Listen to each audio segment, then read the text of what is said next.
Il y a deux façons de fabriquer des skis de fond. Le moulage par compression consiste à lier les différents matériaux par la chaleur et la pression. Une lame, guidée par ordinateur, découpe la semelle ou surface de glisse du ski.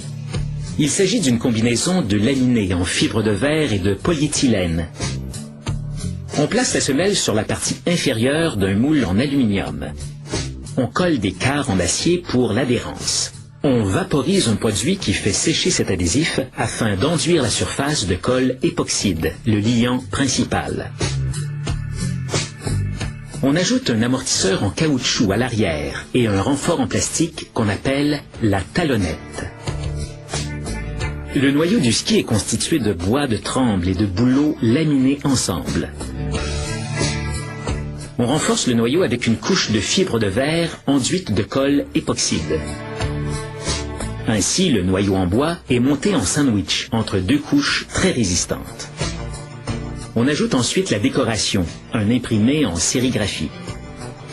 Une fois toutes les couches empilées, on peut ajouter la partie supérieure du moule. On fixe le tout à l'aide de pinces et de rubans adhésifs. Le moule est alors placé dans une presse qui le chauffe à 85 degrés Celsius, tout en le compressant. La chaleur active la colle époxyde qui durcit en 12 à 15 minutes selon l'épaisseur du ski. On enlève le ski du moule.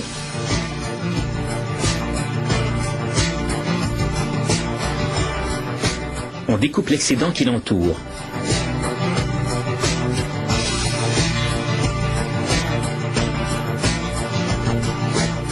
Puis, on sable les arêtes jusqu'à ce qu'elles soient lisses.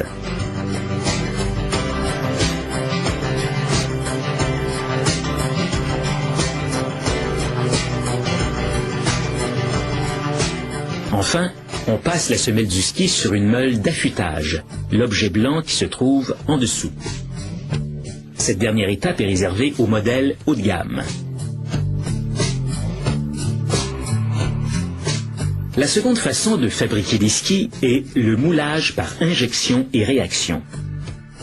On place d'abord la couche supérieure du ski, une feuille en fibre de verre et colle époxyde, dans le moule. On ajoute ensuite la semelle coupée dans un matériau très résistant de laminé en fibre de verre et de résine polyéthylène.